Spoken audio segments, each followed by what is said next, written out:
प्यारे बच्चों, क्लास 12 का मॉडल प्रश्न पत्र निकल गया है और जिसमें से हम लोगों ने अर्थशास्त्र, इतिहास, हिंदी कोर, हिंदी इलेक्टिव का मॉडल प्रश्न पत्र का उत्तर कंप्लीट कर लिया है।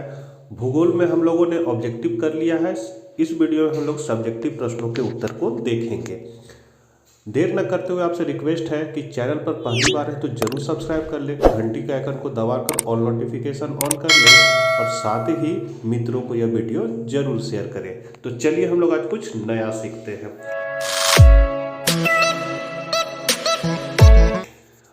कक्षा 12 भूगोल 35 नंबर का आपका पूर्णांक है, 1.5 घंटा का सवाल। पहला सवाल है इसका, जनसंख्या घनत्व को परिभाषित करें। तो प्रति इकाई क्षेत्र पर निवास करने वाली व्यक्तियों की संख्या को जनसंख्या घनत्व कहा जाता है। मतलब प्रति इकाई क्षेत्र पर जितने भी व्यक्ति निवास करते हैं वही जनसंख्या घनत्व है। दूसरे शब्दों में किसी क्षेत्र में कुल आबादी और कुल क्षेत्रफल के अनुपात को जनसंख्या घनत्व कहा जाता है। अगला क्वेश्चन है, रोपण कृषि किसे कहते हैं। तो रोपण कृषि वाणिज्यिक कृषि का एक प्रकार है, मतलब जिसमें व्यापार व्यवसाय करने के लिए जो फसल उगाया जाता है वो रोपण कृषि है, जहां चाय, कहवा, काजू, रबड़, केला अथवा कपास की एकल फसलें उगाई जाती है। इसमें बृहद पैमाने पर श्रम और पूंजी की आवश्यकता होती है। उत्पादन का प्रसंस्करण खेतों पर ही या निकट के कारखानों में किया जाता है। तो आप यहाँ से रोपण यहाँ से लेकर यहाँ तक भी आप लिख सकते हैं इसका उत्तर।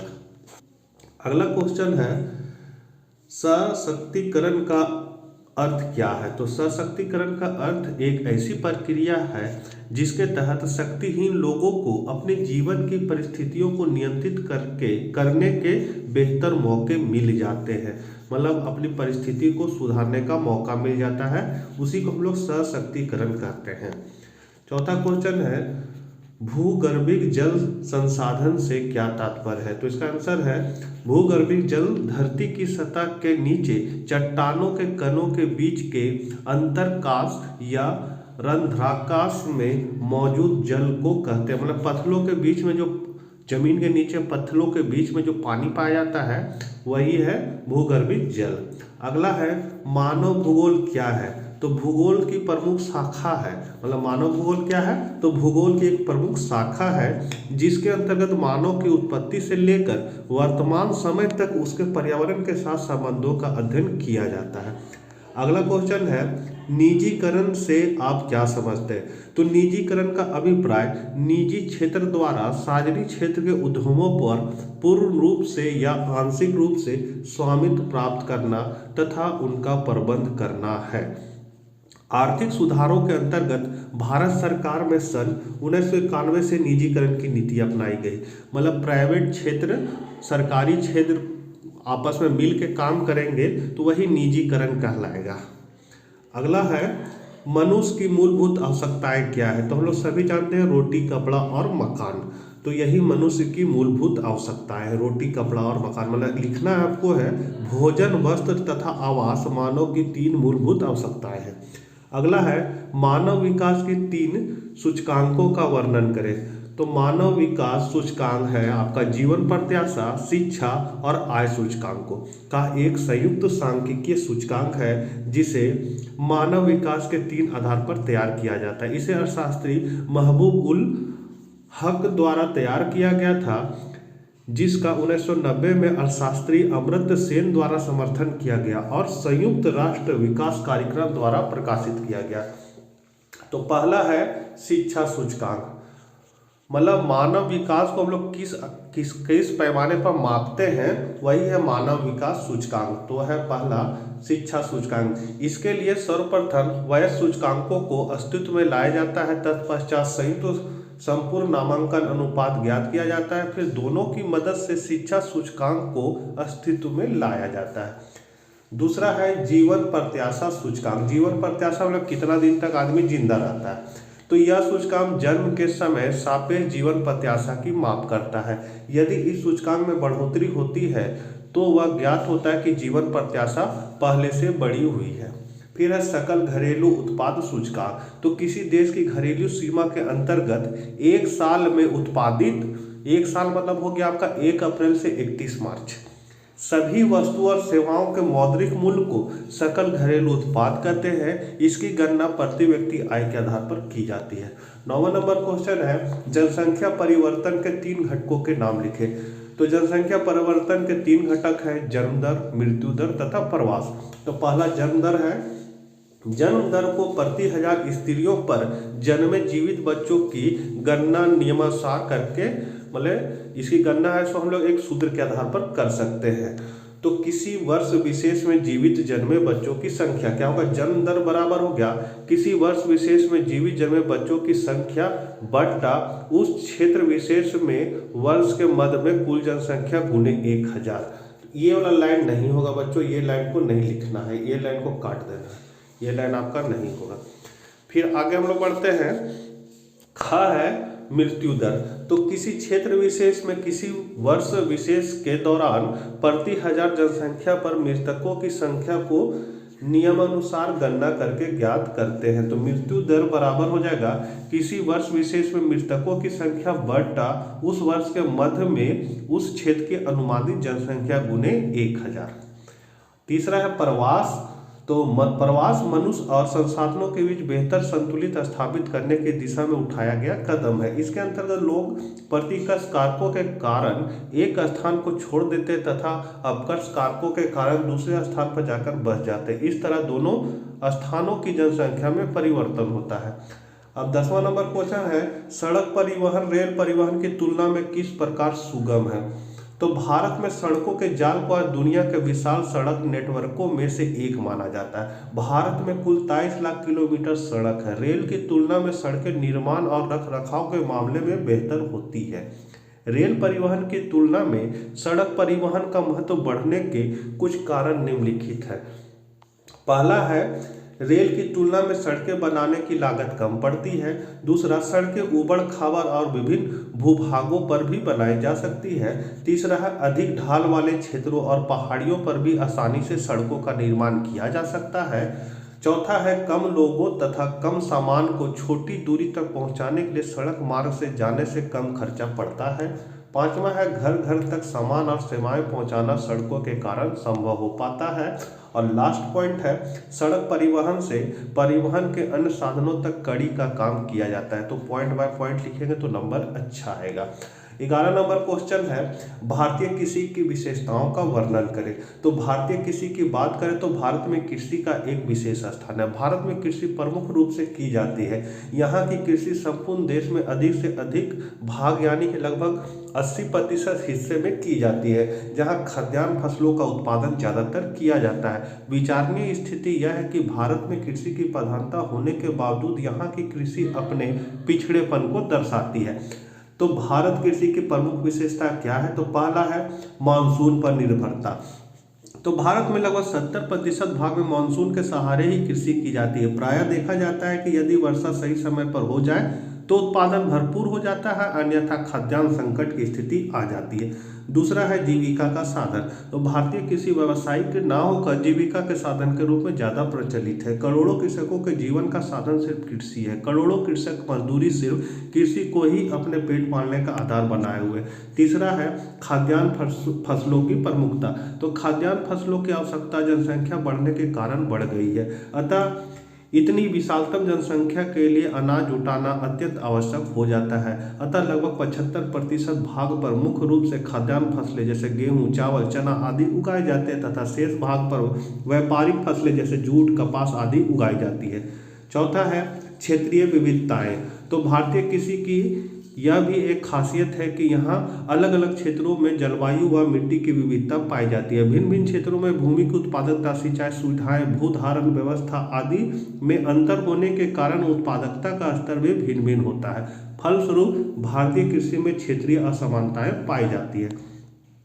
पांचवा है, जोतों का छोटा आकार। तो भारतीय कृषि में जोतों का आकार छोटा होता है। लगभग 58% जोतों यानी कि खेतों का आकार छोटा होता है। दरअसल पारिवारिक या सामाजिक कारणों से कृषि योग्य भूमि छोटे छोटे भागों में बांट दी जाती है, मतलब भाई भाई का बंटवारा हो जाता है, जिससे खेत आपका क्या हो जाता है, छोटा हो जाता है। फिर है, छिपी बेरोजगारी की स्थिति। तो छिपी हुई बेरोजगारी मतलब है कि किसान काम करते हुए नजर आता है लेकिन वो बेरोजगार है। जहाँ 2 आदमी का जरूरत है 10 आदमी झूठो लटका हुआ रहता है, तो उसको हम लोग कहते हैं छिपी हुई बेरोजगारी। तो भारत में अधिक मात्रा में छोटे किसान व मजदूर पाए जाते हैं जिन्हें वर्ष में केवल 4-5 महीने ही रोजगार मिल पाता है। फसल बुआई व कटाई के वक्त ही मजदूर या छोटे किसान रोजगार पर प्राप्त कर पाते हैं, बाकी समय में बेरोजगार रह जाते हैं। इस तरह ये छिपी बेरोजगारी के शिकार होते हैं। फिर 7वां पॉइंट है कृषि स्वामित्व का असमान वितरण, और 8वां पॉइंट है निम्न श्रेणी की तकनीक। कोई भी गिन के जो आपको आसान लगे वो पॉइंट को लिख देना है। आगे हम लोग बढ़ते हैं 12वां नंबर क्वेश्चन पर, भू निम्नीकरण को कम करने के उपाय सुझाएं। तो कृषि भूमि की गुणवत्ता में गिरावट को भूमि क्षरण या भू निम्नीकरण कहा जाता है। भूमि निम्नीकरण से भूमि की उत्पादक क्षमता में अस्थायी या अस्थायी गिरावट आती है। भूमि संसाधनों के अंधाधुंध दोहन से भूमि का क्षरण होता है। भूमि के संरक्षण और प्रबंधन के लिए उचित उपाय किए बिना लंबे समय तक भूमि के निरंतर उपयोग के परिणाम स्वरूप भूमि का क्षरण होता है। मिट्टी का कटाव, जल भराव, लवणीकरण, क्षारीयता और लंबे समय तक एक ही फसल उगाना भूमि निम्नीकरण के मुख्य कारण है। भूमि क्षरण को कम न करने से अच्छी भूमि को बंजर भूमि में परिवर्तित हो जाती है। तो भूमि निम्नीकरण को कम करने के उपाय निम्नलिखित है। पहला है कुछ मानवीय गतिविधियां जैसे वनों की कटाई, अत्यधिक चराई, खनन और उत्खनन गतिविधियां भू निम्नीकरण के लिए ज़्यादातर उत्तरदायी हैं। इन गतिविधियों की पहचान, यहाँ हो जाएगा पहचान कर और उस पर नियंत्रण करने से भू निम्नीकरण कम होता है। फिर है दूसरा वन रोपण और आश्रय पेटियों का रोपण और रेत के टीलों को स्थिर करने से भूमि निम्नीकरण में कमी आएगी। तीसरा है बारंगी क्षेत्रों में गहन सिंचाई पद्धतियों से भूमि में जल भराव होता है जिससे मृदा में लवणता बढ़ जाती है जो भूमि निम्नीकरण का कारण होता है। पंजाब और हरियाणा में सघन सिंचाई और जल भराव के कारण भूमि का क्षरण हो रहा है। इन क्षेत्रों में ड्रिप और स्प्रिंकल सिंचाई की पद्धतियों की जरूरत है तथा कम जल में उगने वाले फसलों को उगाने से भू निम्नीकरण की समस्या को कम किया जा सकता है। चौथा पॉइंट है कुछ खनिज प्रसंस्करण उद्योगों जैसे चूना पत्थर की पिसाई, सीमेंट उद्योग और ताप विद्युत संयंत्रों से भारी धूल उत्पन्न होता है। उत्पन्न में एक लिखना है, उत्पन्न होता है जो भूमि को खराब कर देती है। धूल उत्सर्जन को कम करने के लिए नवीनतम तकनीक का उपयोग करने से भूमि का क्षरण कम होता है। 5वां है औद्योगिक कचरे के उचित निपटान और जल प्रदूषण को कम करने से भूमि का क्षरण कम होगा। फिर है वाटर शेड प्रबंध भूमि, पानी और वनस्पति की गुणवत्ता में सुधार करता है और लोगों के जीवन की गुणवत्ता में सुधार करता है। मध्य प्रदेश के झाबुआ जिले में वाटर शेड प्रबंध ने भूमि की गुणवत्ता में सुधार किया है। फिर 7वां चारागाह और बंजर भूमि पर चारा घास लगाने से भू निम्नीकरण कम होगा। फिर है कई वर्षों से खेत में एक ही प्रकार की फसल उगाने से भूमि में चयनित पोषक तत्वों की कमी हो जाती है जो भू निम्नीकरण का कारण बनती है, इससे बचना चाहिए। अगला है ग्रामीण बस्तियों का आकृति के आधार पर प्रतिरूप बनाएं। तो ग्रामीण बस्तियों का प्रतिरूप यह दर्शाता है कि मकानों की स्थिति किस प्रकार एक दूसरे से संबंधित है। ग्रामीण बस्तियों के प्रतिरूप उनकी आकृति पर्यावरण तथा संस्कृति द्वारा निर्धारित होते हैं। इन बस्तियों के मुख्य प्रतिरूप कई प्रकार की ज्यामितिक आकृतियां होती हैं जैसा कि ये आप चित्र में देख सकते हैं। ये देखिए प्रतिरूप है, चौक पट्टी प्रतिरूप है, तारे के आकार का प्रतिरूप है, तारा जैसा दिख रहा है इधर इधर इधर। तो ये सब है, इसको आप लोग देख लीजिएगा। चित्र बनाना नहीं एग्जाम में मतलब दिखा रहे हैं, नोट्स में है, और अगर बनाने सकेगा तो बना लीजिएगा। अब हम लोग यहाँ व्याख्या करते हैं रेखीय प्रतिरूप। तो इस प्रकार की बस्तियों में मकान सड़कों, रेल लाइनों, नहरों, नदियों, घाटी के किनारों या तटबंधों पर स्थित होते हैं। फिर है आयताकार प्रतिरूप। तो ग्रामीण बस्तियों का यह प्रतिरूप समतल क्षेत्रों अथवा चौड़ी अंतरा पर्वतीय घाटियों में पाया जाता है। इसमें सड़कें आयताकार होती है जो एक दूसरे को समकोण पर काटती है। तीसरा है वृत्ताकार प्रतिरूप। इस प्रतिरूप के गांव, झीलों व तालाबों आदि क्षेत्रों के चारों तरफ बस्ती बस जाने से विकसित होते हैं। फिर है तारे के आकार का प्रतिरूप। तो यहाँ है कि जहाँ कई कई मार्ग आकर एक स्थान पर मिलते हैं और उन मार्गों के सहारे मकान बन जाते हैं, वहाँ तारे के आकार की बस्तियाँ विकसित होती है। फिर है टी आकार, वाई आकार, क्रॉस आकार के प्रतिरूप। तो टी के आकार की बस्तियां सड़क के तिराहे पर विकसित होती है, जबकि वाई आकार बस्तियां उन क्षेत्रों में पाई जाती है जहां पर दो मार्ग आकर तीसरे मार्ग से मिलते हैं, और क्रॉस आकार की बस्तियां चौराहों पर प्रारंभ होती है जहां चौराहों से चारों दिशा में बसाव आरंभ हो जाता है। फिर है दोहरा प्रतिरूप। तो नदी या पुल या फेरी के दोनों तरफ इन बस्तियों का विस्तार होता है। 14 नंबर क्वेश्चन है, मानव के प्राकृतिकरण की व्याख्या कीजिए। तो मनुष्य के प्राकृतिकरण का अर्थ है मनुष्य और प्रकृति के बीच पूर्ण सामंजस्य। मनुष्य अपने आप को प्राकृतिक वातावरण के अनुकूल बनाते हैं और जीने के लिए प्राकृतिक नियम का पालन करते हैं। पहला पॉइंट है इसका, जब तकनीकी विकास का स्तर बहुत ही निम्न स्तर का था तब प्राकृतिक मनुष्य थे तो प्रकृति को सुनते थे, उससे कोप से डरते थे और उसकी पूजा करते थे। मानव के आदिम समाज प्राकृतिक पर्यावरण के साथ पूर्ण सामंजस्य में रहते थे। तीसरा, उदाहरण के लिए मध्य भारत की जनजातियां मानव के प्राकृतिकरण का एक उदाहरण है, क्योंकि वे महुआ के पेड़ के फूल, घास के पत्ते और जंगल में उपलब्ध खाद्य पौधों की जड़ों को खाते थे।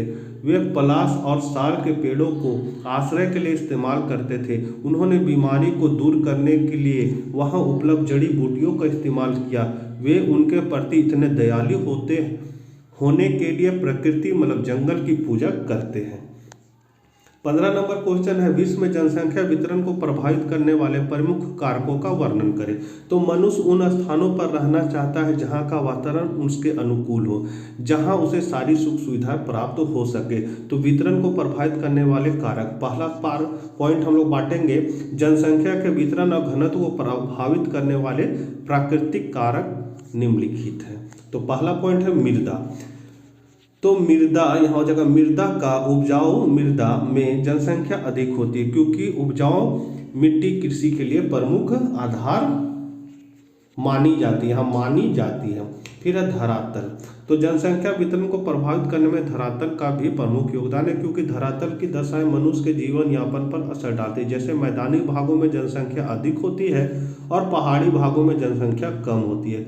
तीसरा है जलवायु। तो जनसंख्या के वितरण और घनत्व को प्रभावित करने में जलवायु भी एक प्रमुख कारक है, क्योंकि मनुष्य उस क्षेत्र में रहना चाहता है जहाँ की जलवायु उसके अनुकूल हो। बी पॉइंट है, जनसंख्या वितरण घनत्व को प्रभावित करने में मानवीय कारण भी प्रमुख है। तो पहला है उसमें कृषि। तो जनसंख्या को प्रभावित करने में कृषि भी एक कारण है, क्योंकि किसी भी देश का विकास कृषि पर निर्भर करता है। विश्व के जिन भी प्रदेशों में कृषि की अधिकता पाई जाती है वहाँ जनसंख्या की भी अधिकता पाई जाती है। दूसरा है राजनैतिक। तो किसी भी क्षेत्र का राजनैतिक वातावरण उस क्षेत्र का जनसंख्या घनत्व या जनसंख्या पर प्रभाव डालता है। तीसरा है यातायात। यातायात की सुविधाओं का भी जनसंख्या पर प्रभाव पड़ता है, क्योंकि जिस स्थान पर यातायात की सुविधाएं अच्छी होगी, अच्छी सड़कें होगी, वहाँ की जनसंख्या घनत्व अधिक मात्रा में होगी। 16 है, भारत में चावल के उत्पादन एवं वितरण का वर्णन करें। तो भारत चीन के बाद विश्व का दूसरा बड़ा चावल उत्पादक देश है। चावल की खेती भारत की कुल कृषि भूमि की 1/4 भाग में की जाती है। यह देश के 3/4 लोगों का प्रमुख खाद्यान्न है। चावल उत्पादन के लिए आवश्यक भौगोलिक दशाएं। तो पहला है प्रकृति या उष्ण कटिबंधीय उपज है। दूसरा जलवायु, उष्ण आर्द्र जलवायु उपयुक्त होती है। तीसरा तापमान, बोते समय 20 डिग्री सेंटीग्रेड, पकते समय 27 डिग्री सेंटीग्रेड आवश्यक है। पकते समय खुला आकाश, चमकीला धूप उपज को बढ़ाती है। वर्षा, तो 100 से 200 सेंटीमीटर वार्षिक वर्षा वाले क्षेत्र उपयुक्त, कम वर्षा वाले क्षेत्रों में सिंचाई अनिवार्य है। मृदा, चिकनी गहरी दोमड़ मिट्टी जिसमें चीका और जलोढ़ की मात्रा अधिक हो उपयुक्त होती है। भूमि, समतल खेत जो चारों ओर ऊंची मेड़ से घिरा हो अति आवश्यक है। 7वां श्रम, तो सस्ते कुशल व अधिक श्रमिकों की आवश्यकता होती है। अब है इसका वितरण। तो चावल की खेती भारत में प्रायः सभी भागों में की जाती है, परंतु इसका प्रधान उत्पादक क्षेत्र देश का पूर्वी भाग है। गंगा का मध्यवर्ती या निचला मैदान, असम घाटी तथा पूर्वी तटीय प्रदेश और डेल्टा में चावल की खेती बड़ी पैमाने पर की जाती है। देश का 90% चावल पश्चिम बंगाल, आंध्र प्रदेश, बिहार, उत्तर प्रदेश, महाराष्ट्र, तमिलनाडु, उड़ीसा, असम, केरल, कर्नाटक, मध्य प्रदेश और छत्तीसगढ़ से प्राप्त होता है। इन सभी क्षेत्रों में चावल उत्पादन की उपयुक्त भौगोलिक दशाएं पाई जाती है। 17 नंबर क्वेश्चन है, भारत में सिंचाई की आवश्यकता क्यों है? सिंचाई के स्रोतों का वर्णन करें। तो भारत की अधिकांश कृषि प्राकृतिक वर्षा के ऊपर निर्भर करती है। अनियमित वर्षा होने के कारण फसलों को बचाने के लिए सिंचाई की आवश्यकता पड़ती है। देश में सिंचाई की आवश्यकता इन कारणों से, पहला, भारत के अधिकांश भाग में वर्षा काफ़ी कम होती है जो कृषि उत्पादन के लिए अपर्याप्त है। दूसरा, देश में वर्षा कुछ महीनों में ही होती है और शीतकाल तथा ग्रीष्मकाल लगभग शुष्क रहता है। फलस्वरूप अन्य महीनों में बिना सिंचाई के कृषि संभव नहीं हो पाती है। तीसरा है, भारत में न केवल वर्षा की मात्रा अनिश्चित होती है बल्कि वर्षा का आगमन तथा समाप्त होना अनिश्चित है। साथ ही इसकी तारतम्यता, लय तथा सघनता भी अनिश्चित होती है। कृषि के लिए इस तरह के संकटों से केवल सिंचाई ही सुरक्षा प्रदान करती है। फलस्वरूप वर्षा ऋतु में भी सिंचाई आवश्यक हो जाती है। चौथा है, उन्नत किस्म के बीजों के लिए सतह जल की आवश्यकता होती है, इसलिए उन्नत बीजों पर आधारित हरित क्रांति वहीं सफल हुई है जहां पर सिंचाई की सुविधा पर्याप्त है। पांचवा है, असिंचित क्षेत्रों की तुलना में सिंचित क्षेत्रों में उत्पादकता अधिक है, इसलिए कृषि उत्पादन तथा उत्पादकता बढ़ाने के लिए सिंचाई का विकास आवश्यक है। सिंचाई के स्रोत, तो सिंचाई के स्रोत है कुएं, नलकूप, तालाब, झील, नदियां, बांध, नहर आदि जल के स्रोत है। कुओं, झीलों एवं नहरों में उपलब्ध जल को खेतों तक पहुंचाने के तरीके भिन्न क्षेत्रों में भिन्न भिन्न है। इन विधियों में मवेशी तथा अथवा मजदूर किए जाते हैं। ये सस्ते हैं परंतु काम में दक्ष है। विभिन्न पारंपरिक तरीके निम्न हैं। तो मोट, जिसको घिरनी कहते हैं, चैन पंप है और ढेकनी है और रहट है। ये पुराना तरीका है सिंचाई करने का। फिर है, जल को ऊपर खींचने के लिए सामान्यतः पंप का उपयोग किया जाता है। पंप चलाने के लिए डीजल, बायोगैस, विद्युत एवं सौर ऊर्जा का उपयोग किया जाता है। ये सब पुराने तरीके हैं। अब आधुनिक तरीके में है, सिंचाई की आधुनिक विधियों द्वारा हम जल का उपयोग मितव्ययिता से कर सकते हैं। ये विधियां निम्न है। पहला है कुएं एवं नलकूप। तो भारत में सिंचित क्षेत्र के लगभग 56% भाग में कुओं और नलकूपों द्वारा सिंचाई होती है। बी है, उत्तर प्रदेश, पंजाब, तमिलनाडु, महाराष्ट्र, गोवा, बिहार और झारखंड में कुएं एवं नलकूप प्रमुख साधन है।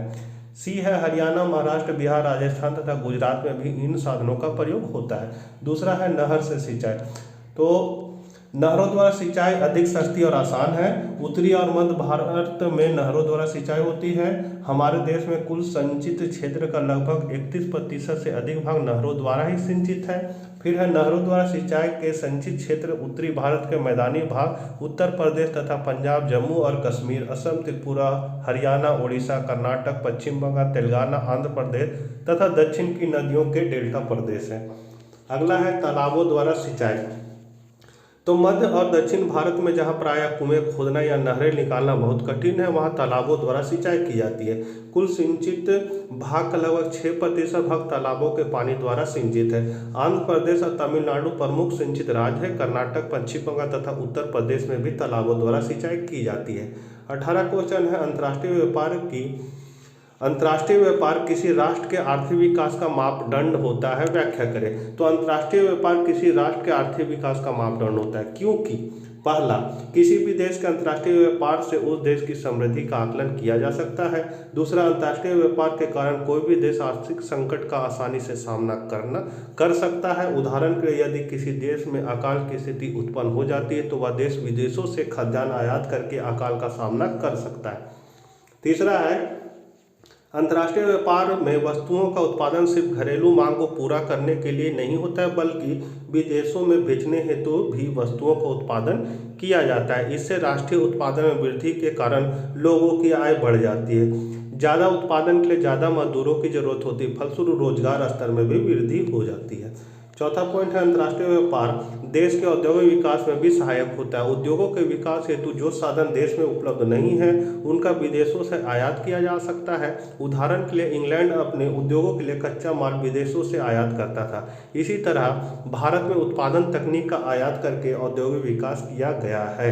पांचवा पॉइंट है, अंतर्राष्ट्रीय व्यापार से उपभोक्ताओं को लाभ प्राप्त होता है। जैसे, पहला, उपभोक्ताओं को उपभोग के लिए अच्छी तथा सस्ती वस्तुएं मिलती है। दूसरा, वे अपनी मनचाही वस्तुओं का उपभोग कर सकते हैं। फिर है भारत, और लास्ट क्वेश्चन है 19, भारत के मानचित्र में निम्नलिखित को दर्शाएं।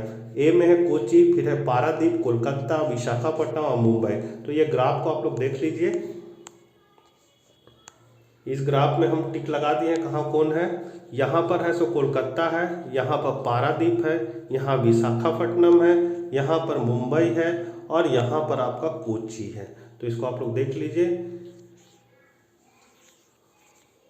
तो आशा करते हैं थोड़ा जल्दी जल्दी बताएं, वीडियो ज़्यादा लंबा हो रहा था। मिलते हैं फिर इसी तरह के वीडियो के साथ, और अपना पढ़ाई बढ़िया से कीजिएगा। तब तक ले आज्ञा दीजिए। Bye bye.